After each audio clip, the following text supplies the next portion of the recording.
One of the marquee matchups this weekend, the Philadelphia Eagles taking on the Washington Redskins. NFC East clash week 1, Buck. Yeah, you have to like this game because you have two good quarterbacks in this game. One in Carson Wentz that we think is going to grow into being a great player, and Kirk Cousins, who's played at an outstanding level. These offenses could determine which team wins. No question. And when I look at the battle, the matchup we're looking forward to the most in this game, let's go to the new toy, Alshon Jeffery for the Philadelphia Eagles. Carson Wentz going to have a vertical presence now with Jeffery in the mix.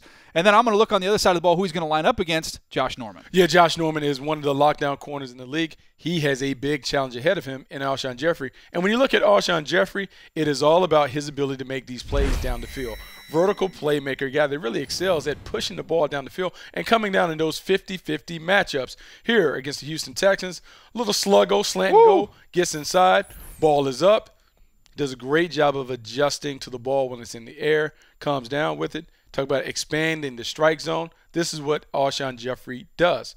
The other thing, for a big receiver, he's kind of crafty in terms of his route running. Here we can see another double move, motions across, little stutter go, gets over the top, and even though Jay Cutler is late with this ball, you can expect to see Carson Wentz try and take some shots down the field because Alshon Jeffery excels at making big plays down the field. Yeah, he's one of those guys. I just try and figure out how he's getting on top of coverage. It's unbelievable. It is the darndest thing I've ever seen because he's not that fast. He's just very crafty, almost a little Euro step there on the move. Manu Ginobili, he took that. I was going to go Kukoc. That's fine. Let's go to Josh Norman, what he brings to the table. And Bucky, when you talk about great corner play, and you study Josh Norman, I think of three things with corners. I think of feet, I think of hands, and I think of eyes. You got to have them all working together, and that's something that you see when you study Josh Norman, especially when he can stay off the ball, keep his eyes in the backfield. You absolutely see him at his best, and he can become a big-time playmaker for the Washington Redskins. See him here in off coverage, Bucky. Watch his eyes. Watch him keep leverage on the outside, funneling everything to the middle of the field.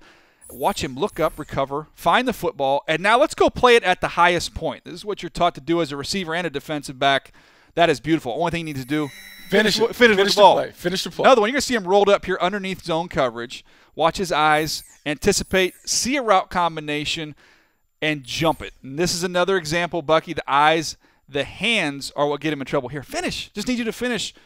The numbers will be there for Josh Norman because he's going to take some risks. He's going to take some chances, and I do like him to finish a little bit better than he did last year. Yeah, absolutely. And Greg Minuski, the new defense coordinator, has talked about really giving him more opportunity to make plays. You will see him travel a little bit, so I would think he would match up with Alshon Jeffery. Also, you will see him play more off coverage so he can have his eyes in the backfield to read and anticipate. But at the end of the day, I don't think it will matter in this game. I just think the Eagles' offense is a little too much for the Redskins' defense. I'm going to go with the Eagles in this. All right, you like the Philadelphia Eagles to win this game. I think this is going to be the highest scoring game of the week. I think it's going to be the most entertaining game of the week. But I'm with you, Buck. I think the Philadelphia Eagles end up squeaking this one out. I'll throw a score. I'm going to go 35-31. Ooh. The most entertaining game of the week. It's going to be Eagles-Redskins. It's going to be a shootout. All right, for more Move the Sticks content, all you got to do is go to NFL.com/MTS video and check it out on YouTube as well.